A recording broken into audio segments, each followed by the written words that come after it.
అలకలేని అరుగే మాది, మరకలేని మనసే మాది. తెరలు లేని తలుపే మాది, గొడవ లేని గడపే మాది, కరువు లేని కరుణే మాది.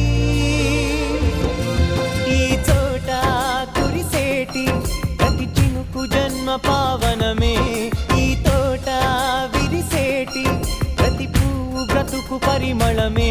స్వర్గాలే జాలిగా స్థానాన్ని కోరగా, మా ఇల్లు మంత్రాలయం, అనుబంధ గ్రంథాలయం, అందమైన కలల కుటీరం.